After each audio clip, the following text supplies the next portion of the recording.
ഞങ്ങൾ അതിരാവിലെ തന്നെ ഖർദുംഗ്ല ടോപ്പിലേക്ക് പുറപ്പെട്ടു. ലേയിൽ നിന്ന് നേരത്തെ ഇറങ്ങുന്നതാണ് നല്ലത്. പോകുന്ന വഴിക്ക് ട്രാഫിക് കുറച്ച് കുറവായിരിക്കും. അതുപോലെ തന്നെ മേലെ എത്തുമ്പോഴും തിരക്ക് വളരെ കുറവായിരിക്കും. മലനിരകളിൽ സൂര്യപ്രകാശം അടിച്ചിട്ട് അതിൻ്റെ കളറ് കാണാൻ നല്ല രസമാണ്.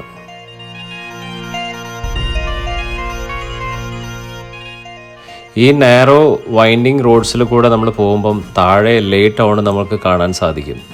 സൗത്ത് പുലു ചെക്ക് പോയിൻ്റൊക്കെ കടന്ന് ഞങ്ങൾ മുന്നോട്ട് നീങ്ങി. ആ കാണുന്നത് നമ്മൾ പോകേണ്ട വഴികളാണ്. ദൂരെ മഞ്ഞു മൂടിയ മൗണ്ടൻസ് നിങ്ങൾക്ക് കാണാം. ഇപ്പോൾ നമ്മൾ സഞ്ചരിക്കുന്നത് ഏകദേശം അതേ ഉയരത്തിലാണ്. പുറത്തത്തെ ടെമ്പറേച്ചർ ഇപ്പോൾ -5 ഡിഗ്രീസ് ആണ്. അങ്ങനെ ഞങ്ങൾ ഖർദുംഗ്ല ടോപ്പിലെത്തി. ഇത് സ്ഥിതി ചെയ്യുന്നത് 17,982 ഫീറ്റ് അബവ് സീ ലെവലിലാണ്. ഇവിടെ ഒരു പുതിയ വ്യൂ പോയിന്റ് നിർമ്മിക്കുന്നുണ്ട്.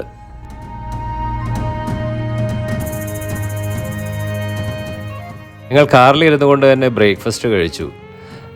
ഇന്നലെ ജർമ്മൻ ബേക്കറിയിൽ പോയപ്പോൾ അവിടുന്ന് കുറച്ച് ഈറ്റബിൾസ് വാങ്ങിയിട്ടുണ്ടായിരുന്നു. ഞങ്ങൾക്ക് എല്ലാവർക്കും നേരിയ തലവേദന, അതേപോലെ മുഖത്തിൻ്റെ പല ഭാഗങ്ങളിലെ ചെറിയൊരു മരവിപ്പ്, തരിപ്പ്, അതേപോലെ തന്നെ കുറച്ച് ഇൻക്രീസ്ഡ് ഹാർട്ട് ബീറ്റ് ഇതൊക്കെയുണ്ട്. പക്ഷേ ഈ ഉയരങ്ങളിൽ ഇത് എല്ലാവർക്കും സാധാരണമാണ്. അങ്ങ് താഴെ കാണുന്നതാണ് നോർത്ത് പുലു ചെക്ക് പോയിന്റ്.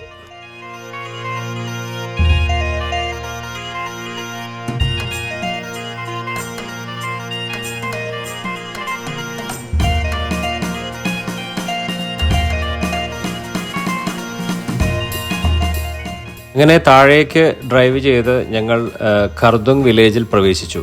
ഗ്രാമത്തിൽ ഒരുപാട് വീടുകളും അതേപോലെ തന്നെ കുറേ അക്കോമഡേഷൻസും കുറച്ച് റെസ്റ്റോറൻറ്റ്സും നമുക്ക് കാണാൻ സാധിക്കും.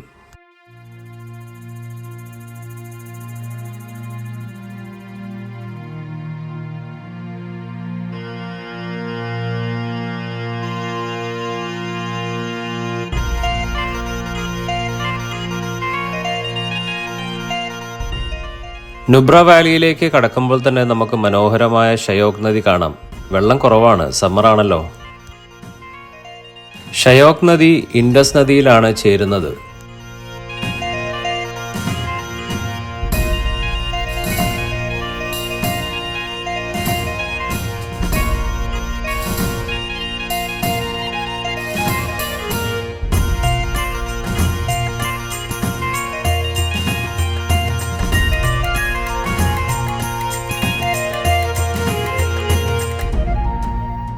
ഖൽസർ എന്ന ഒരു സ്ഥലത്തെത്തിയപ്പോൾ നമ്മളൊരു ഡൈവേർഷൻ എടുത്ത് സിയാച്ചിൻ ബേസ് ക്യാമ്പിലേക്ക് നീങ്ങി. ഞങ്ങൾക്ക് സിയാച്ചിൻ ബേസ് ക്യാമ്പ് കണ്ടിട്ട് തിരിച്ച് ഇതേ സ്ഥലത്ത് വന്നിട്ട് വേണം ബിസ്കിറ്റ് എന്ന് പറയുന്ന സ്ഥലത്ത് ഞങ്ങൾ എത്താൻ വേണ്ടി. അവിടെയാണ് ഇന്ന് രാത്രി ഞങ്ങൾ താമസിക്കുന്നത്. കുറച്ച് ഗ്രാമങ്ങൾ കടന്നു വേണം ഈ നാരോ സ്ട്രെച്ചിലൂടെ നമുക്ക് ബേസ് ക്യാമ്പിലേക്ക് എത്താൻ. സുമോറിലെ ഇക്കോ ബുദ്ധ പാർക്കാണിത്. ഞങ്ങൾ പോയ സമയത്ത് ഇത് ക്ലോസ് ചെയ്തിട്ടിരിക്കുകയായിരുന്നു. ഈ സ്ഥലത്ത് തന്നെ സാൻഡ് ഡ്യൂൺസും ഉണ്ട്.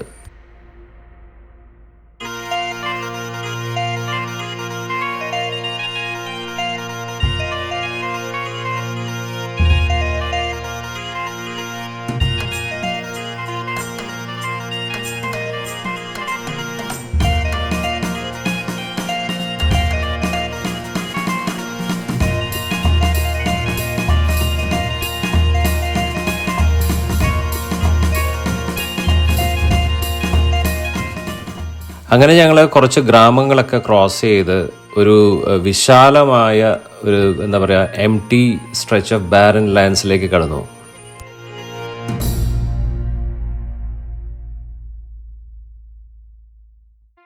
ഒരു ലേബൈ കണ്ടപ്പോൾ ലഞ്ച് കഴിക്കാൻ വേണ്ടി ഞങ്ങൾ അവിടെ നിർത്തി. ഇവിടെ നിന്നുള്ളൊരു 360 ഡിഗ്രീസ് ഒന്ന് നോക്കിക്കേ.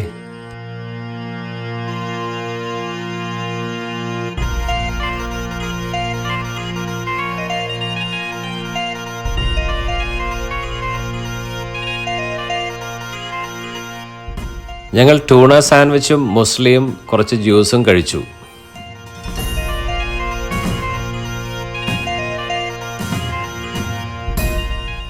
കുട്ടുവിന് നല്ല തലവേദനയാ, മരുന്നൊക്കെ കഴിച്ചിട്ടുണ്ട്.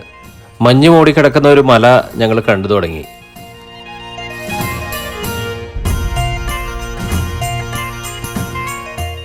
ഇതിനിടയിൽ കൂടി കടന്നു പോകുന്ന ടെലിഫോൺ പോൾസ് ഒഴിച്ചു നിർത്തിയാൽ ഈ ടെറൈനൊക്കെ ശരിക്കും അൺറിയലാണ്. വേറെ ഏതൊരു പ്ലാനറ്റിൽ എത്തിയ പോലത്തെ ഒരു പ്രതീതിയാണ്.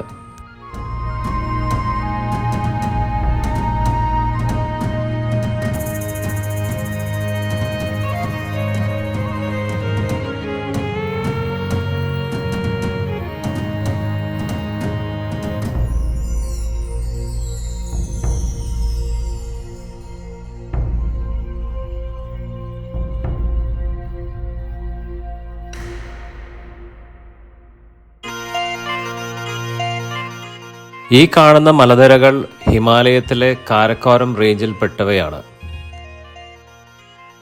വർഷയാണ് സിയാച്ചിൻ ബേസ് ക്യാമ്പ് എത്തുന്നതിന് തൊട്ടുമുമ്പുള്ള ലാസ്റ്റ് വില്ലേജ്.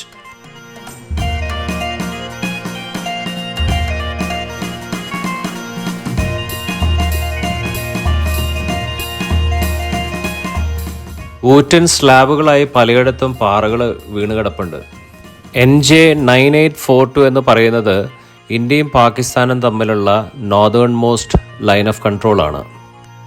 ഇതിൻ്റെ നോർത്ത് ഈസ്റ്റ് ആയിട്ടാണ് സിയാച്ചിൻ ഗ്ലേഷ്യർ സ്ഥിതി ചെയ്യുന്നത്. ഇത് ഈസ്റ്റേൺ കാരക്കോറം മൗണ്ടൻ റേഞ്ചസിലാണ്. 18,875 ഫീറ്റ് അബവ് സീ ലെവൽ സ്ഥിതി ചെയ്യുന്ന ഇന്ദിരാകോൾ മൗണ്ടനിൽ നിന്നും, അത് ആക്ച്വലി ഇന്ത്യ ചൈന ബോർഡറിലാണ് സ്ഥിതി ചെയ്യുന്നത്, അതിൽ നിന്നും 11,875 ഫീറ്റിലേക്കാണ് ഈ സിയാച്ചിൻ ഗ്ലേഷ്യർ പതിക്കുന്നത്. മുന്നിൽ കാണുന്ന സ്നോ ക്യാപ്പ് മൗണ്ടൻ K2 എന്ന മൗണ്ടൻ അല്ല കേട്ടോ. ഈ K2 എന്ന മൗണ്ടൻ ആക്ച്വലി മൗണ്ട് എവറസ്റ്റിന് ശേഷം സെക്കൻഡ് ഹയസ്റ്റ് പീക്കാണ് വേൾഡിൽ. ഇത് ആക്ച്വലി POK, അതായത് പാകിസ്ഥാൻ ഒക്കുപൈഡ് കാശ്മീരിലാണ് സ്ഥിതി ചെയ്യുന്നത്. കുറച്ച് ഭാഗം ചൈനയിലുമാണ്. ഇന്ത്യൻ ഭരണത്തിൻ്റെ കീഴിലാണ് 1984 മുതൽ സിയാച്ചിൻ ഗ്ലേഷ്യർ. സോൾട്ടോറോ റിഡ്ജ് മൗണ്ടൻ്റെ വെസ്റ്റ് സൈഡ് പാകിസ്ഥാൻ കൺട്രോളിലാണ്.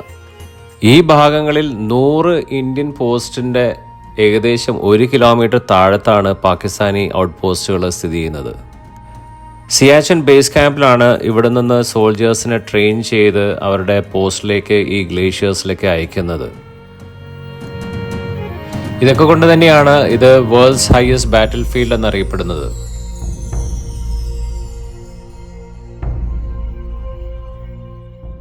ബാൾട്ടി ഭാഷയിൽ സിയ എന്നാൽ റോസ് എന്നാണ് അതിൻ്റെ മീനിങ്. അതേപോലെ തന്നെ ചെൻ എന്നാൽ അബണ്ടൻസ് അല്ലെങ്കിൽ സമൃദ്ധി എന്നാണ്. അതായത് ഒരുപാട് റോസാപ്പൂക്കളുള്ള ഭൂമി എന്നാണ് സിയാച്ചിൻ്റെ അർത്ഥം തന്നെ.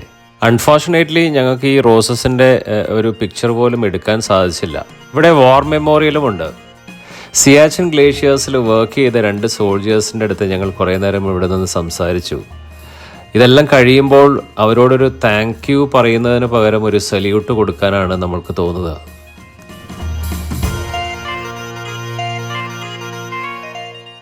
ഇവർ ഞങ്ങളോട് പറഞ്ഞത് ഈ ബേസ് ക്യാമ്പിൽ നിന്നും 12 മുതൽ 14 ദിവസം വരെ നടന്ന് വേണം അവരുടെ പോയിന്റ് ഓഫ് ഡ്യൂട്ടീസ് ഗ്ലേഷ്യേഴ്സിൽ എത്താൻ വേണ്ടിയിട്ട്. വെപ്പൺസും പേഴ്സണൽ സ്റ്റഫൊക്കെ ഉള്ള ലഗേജ് ഏകദേശം 35 മുതൽ 40 കിലോഗ്രാം ഭാരം വരും. അതിൻ്റെ കൂടെ തന്നെ അവരുടെ ഈ ഗ്ലേഷ്യേഴ്സിലൊക്കെ വെയർ ചെയ്യുന്ന വൈറ്റ് കളേർഡ് ക്ലോത്തിങ്ങും അതേപോലെ തന്നെ ഫുട്വെയർ ഒക്കെ ഭയങ്കര തിക്കും അതേപോലെ തന്നെ ഹെവിയാണ്. ഈ ഒരു ലഗേജ് വെച്ചിട്ട് വേണം ഈ ട്രെക്ക് ഇവർ നടത്താൻ.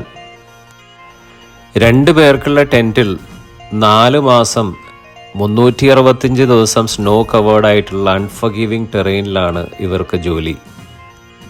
-60 ഡിഗ്രീസ് വരെ ടെമ്പറേച്ചർ പോകാറുണ്ട് അത്രേ. സ്നോ എടുത്ത് ബോയിൽ ചെയ്തിട്ടാണ് അവർക്ക് കുടിക്കാനും മറ്റാവശ്യങ്ങൾക്കുമായിട്ട് വെള്ളം ഉപയോഗിക്കുന്നത്. പല കാരണങ്ങളാൽ ഒരുപാട് പേർ ഈ ജോലി സ്ഥലത്ത് വെച്ച് തന്നെ മരിക്കാറുണ്ട്. ഇവർക്ക് എന്തെങ്കിലും ഒരു എമർജൻസി വന്നു കഴിഞ്ഞാൽ ലേയിൽ നിന്ന് ഹെലികോപ്റ്റേഴ്സ് ഇവരെ സേവ് ചെയ്യാൻ വേണ്ടി ഈ ഹൈ ഓൾട്ടിറ്റ്യൂഡിലെത്തണം. 365 ദിവസവും ഇവിടെ സ്നോ ഉള്ളത് കൊണ്ട് തന്നെ വെതർ ക്ലിയർ ആവാൻ വേണ്ടി വളരെ പ്രയാസവുമാണ്. ഇവിടെ വരുന്നതിന് മുമ്പ് തന്നെ ഒരു ഹെലികോപ്റ്റർ പൈലറ്റ് കൂടിയായ എൻ്റെ brother in law retired brigadier George പുള്ളി പറഞ്ഞിട്ടുണ്ട്, പുള്ളി ഈ ഭാഗങ്ങളിലേക്കൊക്കെ ഹെലികോപ്റ്റർ ഫ്ലൈ ചെയ്തിട്ടുണ്ട് എന്നുള്ളത്. ഡെയിലി ഒരു 2 മണിക്കൂർ ഇലക്ട്രിസിറ്റിയും ഇൻ്റർനെറ്റും കിട്ടുന്നത് കൊണ്ട് തന്നെ സോൾജേഴ്സിന് അവരുടെ ഫാമിലീസുമായിട്ട് കമ്മ്യൂണിക്കേഷൻ നിലനിർത്താൻ ഇപ്പോൾ സാധിക്കുന്നുണ്ട്. 4 മാസങ്ങൾക്ക് ശേഷം തിരിച്ച് ബേസ് ക്യാമ്പിലെത്തുമ്പോൾ പല സോൾജിയേഴ്സിനും 10 to 20 kilos of body weight lose ചെയ്യും എന്നാണ് അവർ പറയുന്നത്. ചിലവർക്ക് ഡിപ്രഷൻ കാരണം സൈക്കോളജിക്കൽ കൗൺസിലിങ്ങും വേണ്ടി വരാറുണ്ട്. ഞങ്ങൾക്ക് ഈ സോൾജിയേഴ്സിനോട് വളരെ ഒരു സ്ട്രോങ് അഫെക്ഷനാണ് തോന്നിയത്. അവരുടെ ലൈഫ് വളരെ ഇൻസ്പയറിംഗ് ആയിട്ടും തോന്നി. എല്ലാ ബറ്റാലിയനും ഇവിടെ ചാർജ് എടുക്കുന്നതിന് മുമ്പ് ഈ OP ബാബ ടെമ്പിളിൽ വന്ന് പ്രാർത്ഥിക്കാറുണ്ട് അത്രേ.